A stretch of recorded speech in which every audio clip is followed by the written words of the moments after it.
জয়নিতাই, আমি অ্যাস্ট্রোলজার সুব্রতদে বলছি। রাখি পূর্ণিমার আগাম শুভেচ্ছা জানাই সকলকে। সবাই ভাবে রাখি মানে ভাই বোন, কিন্তু রাখি মানে আসলে কি জানো? রক্ষাবন্ধন, মানে রক্ষা করার বন্ধন।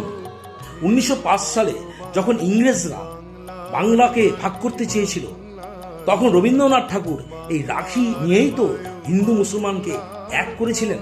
বলেছিলেন, আমরা ভাই ভাই, কেউ আলাদা না। তাই রাখি শুধু বোন ভাইকে পড়াবে তা নয়, বন্ধু বন্ধুকে পড়াতে পারে, একজন মানুষ আরেকজন মানুষকে পড়াতে পারে, যাকে তুমি রক্ষা করতে চাও। জ্যোতিষ কি বলে জানো?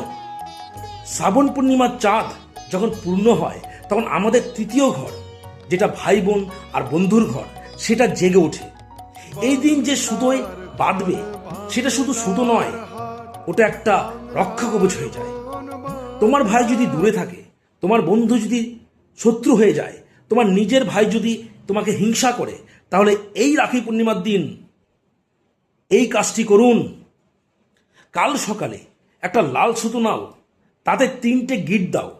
প্রথম গিটে ভাইয়ের নাম, দ্বিতীয় গিটে নিজের মনের ইচ্ছে, তৃতীয় গিটে বলো আমাদের বন্ধন অটুট থাকুক। তারপর ওটা নিজের ডান হাতে বেঁধে রাখো 7 দিন। 7 দিন পর ওই লাল সুতোটা কোনো বট গাছে বেঁধে দাও। দেখবে ভাই বোনের ঝগড়া, বন্ধুর শত্রুতা সব কেটে যাবে। এটা আমি তোমাদের গ্যারান্টি দিলাম। রাধে রাধে।